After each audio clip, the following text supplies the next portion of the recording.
poser des questions. Est-ce qu'il y a des questions dans la salle? Bon, je vais commencer à... S'il n'y a pas de questions. Bonjour. Si, parfait. Je suis kinésithérapeute à l'hôpital Tenon. Je suis référente douleur et soins palliatifs. Et juste comme ça, enfin, j'ai envie de partager ce que j'ai entendu ou ce qui me questionne ou ce qui m'a, comment dire, ce que je retiens de la journée d'aujourd'hui, c'est d'abord le terme méticuleux. Je pense que en ce qui concerne, enfin, on parle souvent de douleur et de mobilisation ou de mobilisation qui provoque de la douleur.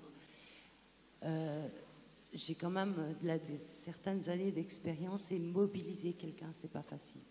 Des gens qui sont douloureux en post-opératoire notamment, ou des gens qui sont très dépendants en oncologie, en gériatrie, etc. Ça demande d'être très méticuleux, d'être très rigoureux. Et je pense qu'on a du mal d'une manière pluridisciplinaire, à partager nos savoirs par rapport à ça, à pouvoir organiser concrètement sur le terrain,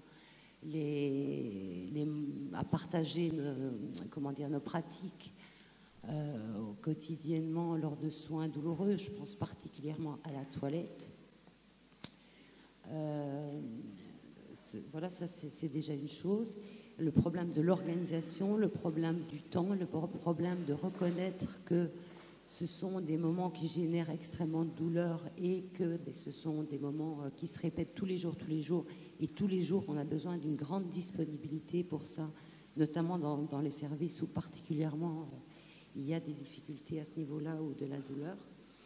Je trouve que les aides-soignantes sont très peu soutenues par rapport à ça, que ce soit en termes de formation, en termes de disponibilité. Je pense qu'elles ne sont pas soutenues et encore une fois, c'est extrêmement difficile. Moi, très souvent, dans les hôpitaux, enfin dans les services dans lesquels j'ai travaillé, j'ai toujours considéré que ça n'avait pas beaucoup de sens d'avoir une super séance de kiné après une toilette super douloureuse. Donc, je me suis toujours proposée pour travailler avec les aides-soignantes, mais je sais que je constate que c'est extrêmement difficile.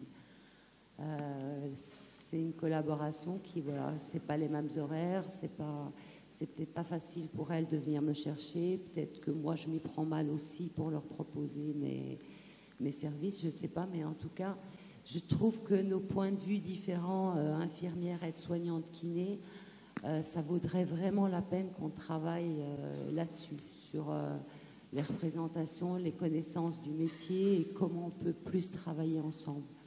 En chir, pareil, quoi. C'est sûr que faire du préopératoire et du post-op correctement, mais ça demande du temps, ça demande des kinés qui sont disponibles. Et malheureusement, on sait qu'on n'est pas assez nombreux sur le terrain. Pascal, tu as un commentaire à faire peut-être? Je suis tout à fait d'accord avec vous que la mobilisation est douloureuse. C'est pour ça que, et ça je dirais c'est le boulot de l'anesthésie, c'est de s'arranger, de mettre en place des techniques qui font que la mobilisation n'est pas douloureuse. Classiquement, comme je vous l'ai montré sur la chirurgie colorectale, qui était faite par laparotomie ou par laparoscopie, ce qui est préconisé, c'est de faire des péridurales thoraciques. Donc moi, j'ai mis en place des programmes de réhabilitation dans ce type de chirurgie dans d'autres hôpitaux. On leur faisait des péridurales thoraciques. La mobilisation est absolument indolore. Donc le premier levé, c'était simplement une infirmière référente douleur qui venait et qui s'assurait qu'il n'y avait pas d'hypotension au moment du lever. Et après, le patient se levait tout de suite. Il marchait, toute la journée, il marchait avec sa péridurale thoracique. Pour arriver à ça, il a fallu former, je suis d'accord avec vous, la formation est extrêmement importante. C'est-à-dire qu'il y a des préjugés qui existent, que ce soit sur la prise d'alimentation ou sur la douleur, et que ces préjugés doivent être levés. Et donc, quand dans cet hôpital, on avait mis en place le programme de réhabilitation, on avait formé les infirmiers, les aides-soignants à tous les horaires, et on avait systématiquement les mêmes prévenances. On nous disait, les patients ne veulent pas se lever, les patients veulent rester au fond du lit, les patients ne veulent pas manger, ils sont trop fatigués, et ainsi de suite. Et la péridurale, ça angoissait tout le monde. La surveillance, la tension, le ceci, le cela. Et donc, on leur avait finalement dit, écoutez, on va faire 10 patients, et si au bout de 10 patients, vous nous dites que c'est l'enfer, que ce n'est pas faisable, on arrête. Au bout de 2 patients, la surveillante est venue nous voir et elle a dit, vous pouvez en faire autant que vous voulez. Parce que il n'y a plus de sonde gastrique à gérer, il n'y a plus de sonde urinaire à gérer, et pendant que l'aide-soignant change les draps du lit, le patient est debout en train de faire sa toilette sur le lavabo. Et donc le fait d'avoir modifié totalement cette prise en charge fait qu'en fait, ce que vous dites est vrai, c'est-à-dire qu'on ne peut pas mobiliser les gens s'ils ont mal. C'était l'origine du travail que je vous ai présenté. Et c'est ça qu'il faut faire comprendre. Et je suis d'accord avec vous. Tant qu'on ne prendra pas en charge cette douleur à la mobilisation de manière efficace chez tous nos patients, on n'arrivera pas à les mobiliser. Et plus ils sont vieux, plus ils sont fragiles, plus vite il faut les mobiliser. Quand vous prenez l'expérience à la Pitié sur les fractures du col du fémur, les patients sont opérés, ils sont au fauteuil 2 heures après la sortie de la salle de réveil. Et ils sont mobilisés le jour même. Et le fait d'avoir fait ça, ça a réduit la morbidité, ça a réduit la durée de séjour chez des patients qui sont quand même extrêmement fragiles. Donc voilà, c'est une prise en charge globale. C'est vrai qu'au terme de kiné, vous n'êtes pas assez nombreux. Et donc, on ne peut pas s'appuyer totalement sur vous parce que vous ne pouvez pas être partout à gérer 300 patients par jour ou 50 patients par jour. C'est impossible. Donc, je suis d'accord avec vous. Il faut former les aides-soignants, il faut former les équipes à aider les gens à se lever. Il faut bien prendre en charge cette douleur à la mobilisation. C'est-à-dire que jusqu'à présent, toutes nos recommandations, c'est EVA au repos. Eh bien, il faut rajouter un item supplémentaire. Il faut évaluer l'EVA à la mobilisation. Je pense que c'est comme ça qu'on améliorera la qualité des soins. Ça, je pense aussi que souvent les infirmières, n'ont pas le réflexe de faire la différence entre la douleur au repos et la douleur à la mobilisation. Enfin, les infirmières ou les gens qui rentrent dans les chambres et qui demandent tout simplement les scores. Il y a ça. Mais ce que je voudrais quand même préciser, c'est que mobiliser quelqu'un, ça demande de prendre en compte aussi tout ce qu'il y a à côté, c'est-à-dire la peur de la personne, sa difficulté à se mobiliser. Et le guidage, c'est quelque chose qui peut être très antalgique, en fait. Il y a des gens qui sont très douloureux, qui croient être très douloureux, mais simplement en leur demandant de bouger d'une certaine manière, en fait, ils n'ont pas mal du tout. Je suis d'accord, mais donc, ça fait partie des... Je vous ai dit qu'il y avait dans la réhabilitation un volet éducation thérapeutique du patient. Donc en préopératoire, on l'informe qu'on va lui donner à manger le jour même, on l'informe qu'on va le mobiliser. Et donc bien sûr, il dit c'est pas possible. Et donc il y a le coordonnateur ou l'infirmière référent qui explique si c'est possible et pourquoi ça c'est possible. Oui, en fait, ça ne peut pas se décider qu'autour du médecin anesthésiste ou du chirurgien. C'est vraiment une réflexion d'équipe. Ce n'est pas l'aide-soignante seule de son côté qui peut faire quelque chose. Il n'y a qu'elle seule. C'est vraiment l'ensemble des acteurs médicaux, chirurgicaux, paramédicaux qui améliorent ces pratiques au quotidien. Je voudrais poser aussi une question à Pascal Alfonsi. Vous avez évoqué le manque de personnel, au-delà de la difficulté parfois, parce qu'il faut une certaine force physique pour mobiliser les patients. Et on sait que, par exemple, parfois en réanimation chez les Américains, ce sont les familles qui interviennent dans les soins. Est-ce que nous, au niveau du territoire français, on a une expérience de la participation par les familles de cette mobilisation ? À ma connaissance, non, mais peut-être, moi, je n'ai pas de notion là-dessus, en tout cas. Mais c'est vrai que c'est une piste intéressante, oui. On y viendra, de toute façon. Daniel Hannequin. Oui, donc moi, j'ai une question à Marie Benoît sur les IVG et le Méopa. Parce que, moi qui suis un grand défenseur du Méopa, néanmoins, je peux parfois avoir des doutes. Et en effet, l'IVG, comme vous le savez, c'est un événement de vie majeur chez une femme. Le Méopa, c'est un psychotrope quand même, qui modifie les perceptions sensorielles, qui perturbe temporairement les choses. Est-ce que je me demande parfois si ça peut faire bon ménage tout ça, et il peut y avoir, peut-être que vous avez pu observer certaines difficultés en utilisant ce produit dans ces circonstances.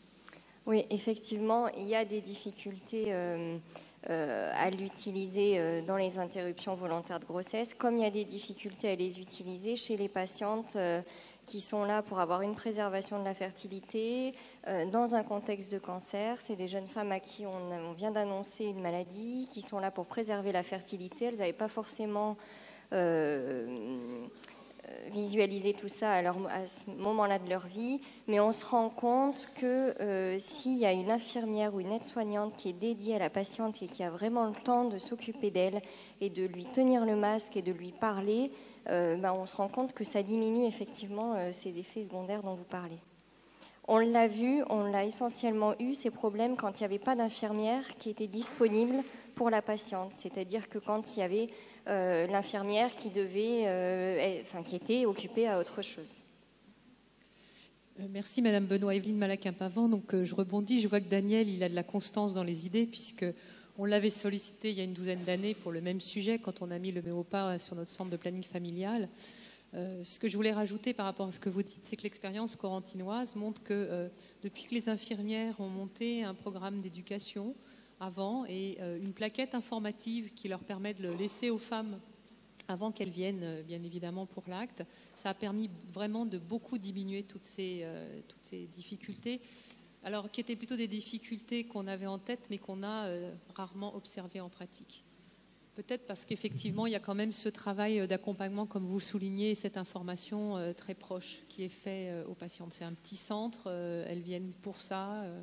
Il y a 4 patientes, pas plus en même temps, et une équipe extrêmement bien formée à la douleur et volontaire justement pour aller au bout, qui utilise aussi quelque chose qui pourrait s'apparenter à l'hypnose conversationnelle, un toucher apaisant et beaucoup de discrétion quand la personne veut rester toute seule. Je le dis aussi parce que quelquefois, c'est aussi ce qui va aider la patiente à se retrouver elle-même, de ne pas être trop entourée non plus. Bien sûr. Le seul cas de figure qu'on a eu où ça ne s'est pas très bien passé, la patiente avait des antécédents psychologiques assez majeurs. Voilà. Oui, tout à fait. Oui, c'est pour Elisabeth Fournier-Charrière. Comme l'évandole a l'air de pouvoir remplacer la flaque, est-ce qu'on peut envisager et utiliser l'évandole aussi comme la flaque modifiée, c'est-à-dire pour l'enfant polyhandicapé? Alors la question de savoir si on peut utiliser l'évandole pour l'enfant avec polyhandicap, pour l'instant je ne peux pas répondre à cette question. Voilà. On peut la tester. Il y a des équipes qui m'en ont parlé. Il y en a d'autres qui m'ont dit non, c'est pas du tout adapté à nos patients. Voilà, ça n'a pas encore été testé et ça reste à faire. Voilà. Merci. Bonjour, je suis infirmière coordinatrice sur le CLU de Nîmes et infirmière ressources douleurs. Et en fait, ma question s'adresse à Madame Benoît par rapport à... Je suis là. Voilà, ma question s'adresse à vous par rapport à votre étude sur les IVG. Vous avez légèrement abordé ce qui est la prise en charge de la douleur après. Et donc, j'aurais aimé savoir ce qu'il était prévu finalement, puisque c'est des gestes qui se passent en hospitalisation de jour, je suppose. Donc, les patientes rentrent chez elles. Et qu'est-ce qu'il en est de la prise en charge de la douleur après à domicile? Est-ce que vous avez des ordonnances types, des protocoles particuliers? Et avez-vous pu les interroger à la suite, enfin, savoir ce qu'il en était aussi après? Merci. Alors, je parle pour ma collègue parce que moi, je travaille plus en médecine de la reproduction. Mais sinon, je laisserai parler Michel Galinski. Mais effectivement, elles sortent avec des prescriptions de sortie. Il y a des protocoles qui ont été mis en place et chaque patiente a la même prescription de sortie. Alors, on vérifie les contre-indications, les allergies de chacune. On adapte la prescription. Mais il y a une prescription de base qui a été mise en place justement par l'équipe de Michel Galinski. Je vais lui laisser la parole du coup. De toute façon, c'est comme de l'ambulatoire, c'est-à-dire que les patientes avaient comme consigne d'appeler s'ils avaient des difficultés. Or, il se trouve que là, ça fait pas très longtemps qu'on l'a mis en place, ça faisait 1 an et demi, il n'y a pas eu de rappel important par rapport à des défauts de douleur. Donc, a priori, les modalités thérapeutiques étaient efficaces. Et en fait, c'était quoi? Elles sortent avec quoi comme prescription? Ah, quel type de traitement? Oui. C'était une allergie multimodale assez standard. Hein. C'était basé sur du tramadol, les anti-inflammatoires, du paracétamol, tout bêtement. Alors après, c'est vrai qu'après le geste, il était prévu ils étaient surveillés 2 heures. Et si on n'arrivait pas à venir à bout de l'analgésie, il était prévu de les garder. D'accord. Alors, c'est vrai qu'il faut se laisser cette possibilité après, mais en fait, c'est les mêmes modalités que lorsque vous faites de la chirurgie ambulatoire. Hein. Si vous n'arrivez pas à venir à bout d'une douleur, eh bien, vous devez garder les gens. Voilà, tout simplement. Merci. Oui, s'il vous plaît. Oui, bonjour. Moi, je suis infirmière dans un service de chirurgie polyvalente, ambulatoire et centre de la douleur en Mayenne. Je suis un petit peu étonnée quand vous parlez des IVG, puisque chez nous, les IVG, on les fait sous anesthésie générale. Et au CHU d'Angers, il y a quelques années de ça, quand je faisais mes études, ils étaient aussi pris sous anesthésie générale, ce qui, je trouve, c'est quand même nettement moins traumatisant pour les dames. Et là, je suis vraiment étonnée quand même. En fait, on s'aperçoit que ces patientes, elles ont envie d'aller au plus vite et elles ont envie que ce soit le moins traumatisant possible. Elles sont très demandeuses d'une anesthésie locale, très, très demandeuses. Ouais. Il y a certaines patientes, bien sûr, elles ont le choix. On laisse le choix de l'anesthésie locale ou générale, mais on s'aperçoit que la majorité des femmes sont demandeuses d'une anesthésie locale, hein, et que ce soit dans les interruptions volontaires de grossesse ou dans les cas de préservation de la fertilité dans un contexte de cancer. Après, il y a bien sûr des exceptions, et en fonction de l'histoire de la patiente, de ce qu'elle a vécu, du contexte, mais... D'accord, mais vous laissez le choix au... Bien sûr, on laisse le choix, toujours. Vous n'aviez pas mentionné qu'elles avaient éventuellement le choix. Non, toujours, on laisse le choix. D'accord. Et puis, sinon, en fait, je voulais aussi rebondir un peu sur la douleur en post-opératoire. Effectivement, moi, ce que j'ai souvent constaté, c'est que les gens sont perfusés jusqu'à J1 ou J2. Et en fait, une fois qu'on enlève les perfusions, on passe avec antalgique en systématique ou à la demande. Et souvent, en fait, la nuit, c'est à la demande, puisqu'on donne mettons, du Doliprane, Topalgique ou autre matin, midi et soir. Et c'est souvent les nuits qui posent problème, puisqu'il y a un moment donné, le patient, le temps qu'il demande à l'infirmière un antalgique, si elle est dans la chambre d'à côté, ça met un peu de temps, du coup, les douleurs s'installent. Et c'est vrai qu'il y a souvent une recrudescence. Et aussi... par ma propre expérience et par aussi questionnaire à des patients après être sortis chez eux, il y a aussi les ordonnances de sortie qui sont souvent chez certains patients un peu légères, et arrivés chez eux aussi, les douleurs sont aussi en recrudescence parce qu'on passe, mettons, Doliprane, et si le patient a plus mal, il ne va pas forcément avoir l'idée d'aller revoir son médecin traitant ou rappeler le chirurgien, ce qui peut être compliqué parfois. Je suis totalement d'accord avec vous. C'est pour ça qu'il faut vraiment anticiper les relais. C'est-à-dire qu'il faut déperfuser les gens le plus vite possible, parce que c'est pas bon de les laisser perfuser. Il faut passer par une voie orale le plus rapide possible. Et probablement, il y a une sous-utilisation des morphiniques, même à domicile. Et à partir du moment où ils sont loin des yeux, on se dit qu'ils n'ont plus mal. Je suis d'accord avec vous, c'est pas vrai. Et même en ambulatoire, quand on interroge les gens en post-opératoire, quand on compare une population opérée en ambulatoire, mais pour la même chirurgie où ils sont restés en conventionnel, les niveaux de douleur sont toujours plus élevés chez les patients en ambulatoire. Mais quand on leur demande leur satisfaction, ils préfèrent être chez eux.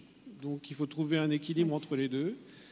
Mais c'est vrai qu'en tant que soignant, probablement, on sous-évalue la voie orale pour des morphiniques en post-opératoire, pour des tas de préventions sur le transit, sur le ceci, le cela.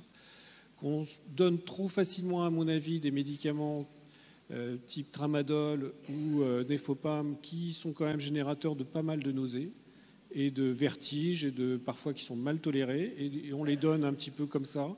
Et probablement on devrait passer plus rapidement sur des morphiniques. Il y a les anti-inflammatoires, même si en chirurgie digestive il peut y avoir des prévenances. Enfin voilà, je pense qu'il y a tout un travail à faire, je suis d'accord avec vous, sur ces prises en charge à domicile. Surtout qu'on réduit la durée de séjour des patients, donc ils rentrent chez eux avec leur douleur. Ils les ont à l'hôpital, il n'y a pas de raison que ça s'arrête en passant la porte. Voilà. Puis juste une troisième chose, dans mon service, on utilisait la FLAC, et je pense qu'on va bientôt tester les Vendoles.